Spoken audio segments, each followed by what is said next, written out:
I wanted to bring Bret Weinstein on. He's an evolutionary biologist, co-host of Dark Horse, the podcast. He is also one of the founding members of the team putting together Join the Resistance.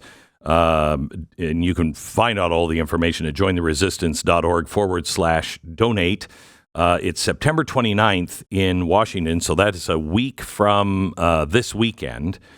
I know how you probably feel about going to Washington, kind of the same way I feel about going to Washington, but I am doing my best to clear my schedule and be there just to stand in the crowd with everybody else, because I think this is really, really important. Bret, welcome to the program. Thanks so much. It's great to be with you. One minor correction. Yeah. The website is jointheresistance.org. The name of the event is Rescue the Republic. Sorry. Yeah, Rescue the Republic. So tell me what Rescue the Republic is, for people who don't know. Rescue the Republic is more than an event. It is really, in my opinion, the first meeting of the vast unity coalition that is forming in large measure in response to the tyranny that is clearly unfolding and planned by what I call the blue team. I'm embarrassed to say that's the party to which I still belong, the Democratic Party, which has obviously gone rogue and opposes all of the values that are foundational to the West. So many of us across the political spectrum have recognized this hazard and are putting aside our political and ideological differences in order to protect this civilization, which has been so good to us, and to stave off the disaster that will unfold if it is destroyed. So, Bret, I mean, 8 years ago, you and I wouldn't have been talking, I don't think. We would have seen each other in the opposite camp. What is it that, I know what brought you out of that and decided to say, I need to stand on my own here because some things don't make sense and they're not right. But what turned you? What was the turning point for you to say, my own party is so dangerous to the Republic that I have to sign up and be on the side of Donald Trump? Well, it wasn't one thing. It's a consistent pattern of hostility to the things that make the West so productive, vibrant, and innovative.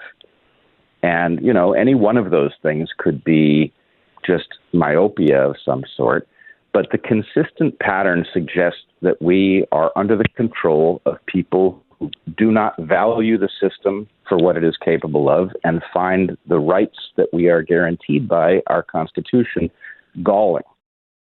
So I can't stand by and watch that happen. I have children. I love them.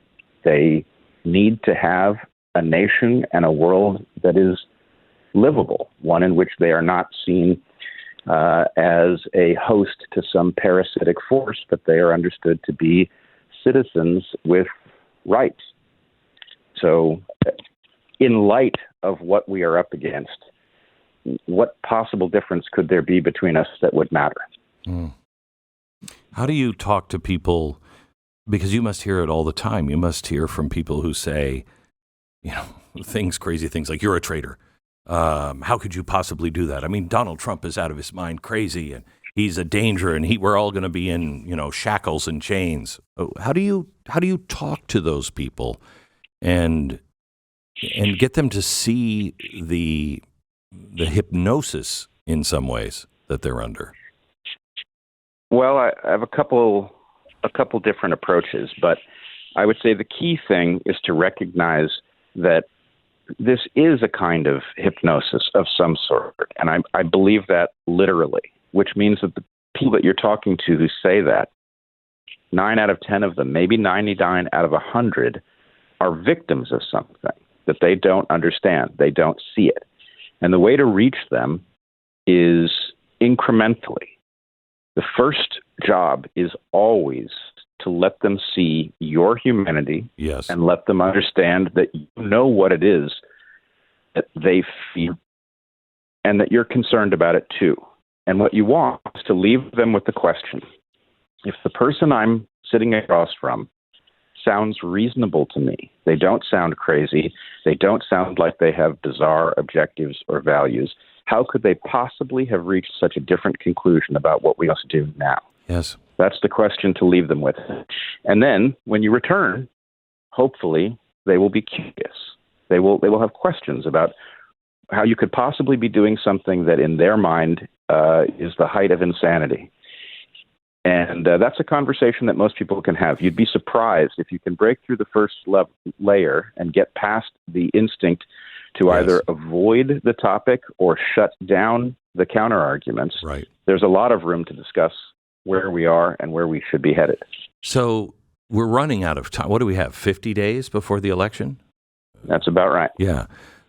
We are running out of time. And I've had really great hope. I mean, you know, you look at the people who are coming to rescue the Republic. It's Bobby Kennedy and it's Tulsi Gabbard. You're going to be there. Russell Brand is going to be there. Charlie Kirk is going to be there. I mean, it's a lot of very different people. Some of the best doctors are going to be there.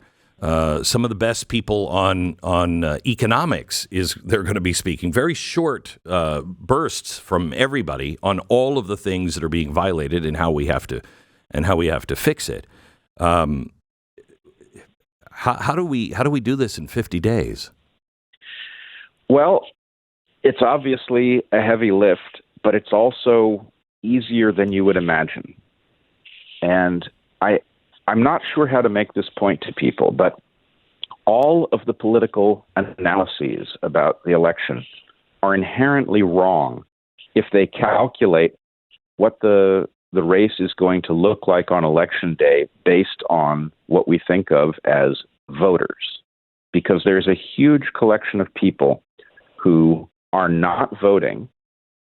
Some of them don't vote because they're tuned out. There's nothing to be done in 50 days about those people. But a huge fraction are actually not voting because they're fed up. Those people can come off the bench, and if they do so in significant numbers, they can swing any election. So from my perspective, as somebody who has frankly thought it wise to vote against both parties in almost all of the elections that have taken place for president in my lifetime, this is not the moment to do that, and it is certainly not the moment to sit out of the election. This is the moment to come off the bench and to stand up for the values that make our marvelous nation possible. If we can get people to recognize that, we can actually make a decisive enough victory that it can overcome what is presumably the margin with which the blue team is capable of cheating. Elon Musk has said repeatedly now that he feels this is pretty much it. Western civilization is at stake this time. Now, that sounds like hyperbole to a lot of people, but on September 11th, 2001, we all instinctively knew that. When we were hit that day, we all thought, oh my gosh, this thing is fragile. It could come apart at any minute. And what they were trying to do on 9/11 could be done at the ballot box this time and destroy not just America, but the entire Western world. How do you convince people that that's not hyperbole? Because most people don't believe it could ever happen. Yes, I truly believe it's not hyperbole. And in fact, I believe that we are being slowed down in our recognition that it is actually an ongoing process. What we are living through is the looting of our system. Mm-hmm. The resources are being drained out of it because those who are orchestrating this understand that they are pulling the plug. So we need to wake up faster, that all of this money printing is not the result of foolishness. This is the end game. The same can be said of the bubbles that we see in our markets. And the fact that they have come up with rationalizations for eliminating our most fundamental right to freedom of speech tells you that this is the end of the process. This is the point at which they do not want us to be able to talk about what doing because it's going to go on fast forward. So I don't think Elon is being hyperbolic at all. I think he's right on target. I do too, and I'm so glad to see people that are open-minded and generally don't vote the same way I do, come to the same conclusion and understand where we are. So tell me a little bit about the event on September 29th in Washington. So the event is a free event. We are hoping for a very large turnout for a couple of different reasons.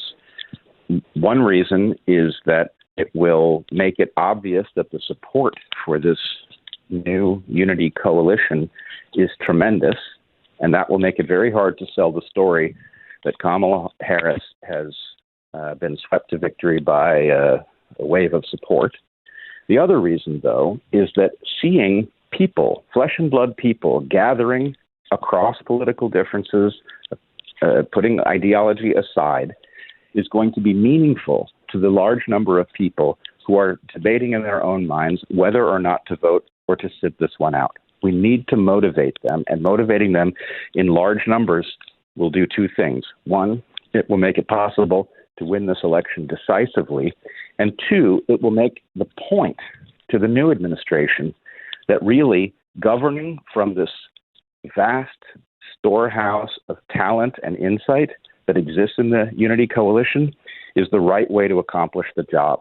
This needs to be a new era in which, frankly, the Republican, the new Democratic Party is removed from power. I'm sorry, you cut out the last sentence or so. What did you say? I said that if we get a large turnout, that this will make the point that this Unity Coalition, which contains so much talent and insight, is the proper team to usher in a new era in which the Republican Party is transformed into something new and the Democratic Party is removed from power. That is remarkable. And I have to tell you, I'm so excited for Elon Musk and Robert F. Kennedy and Tulsi and all of the people now. We're getting the real innovative thinkers to join with Trump. And I think that it promises to be a completely different world if he takes advantage of it and the American people take advantage of this team that is growing. Thank you so much. I want to encourage you to not only go to rescue the Republic. It is happening September 29th in Washington, D.C., but also, if you can show your support by donating. This is a very worthy cause. This is the 9/12 Project from, the people we would have said are the other side. They agree with the principles that we put out. This is so incredibly hopeful and important. And I know what it's like to put this together. Especially with the names that they're bringing in. My gosh, you have everybody under the sun. They asked me to speak, and I was like, no, I think I can just go and listen. I don't think I need to speak. RFK Jr., Russell Brand, Tulsi Gabbard, Matt Taibbi, Lara Logan, everybody is going to be there. If you can donate, please jointheresistance.org/donate. Jointheresistance.org/donate. It is critical, as the government always makes things more and more expensive as you get closer and closer. Jointheresistance.org/donate, and it's happening next weekend, September 29th, right at the Washington Memorial in Washington, D.C.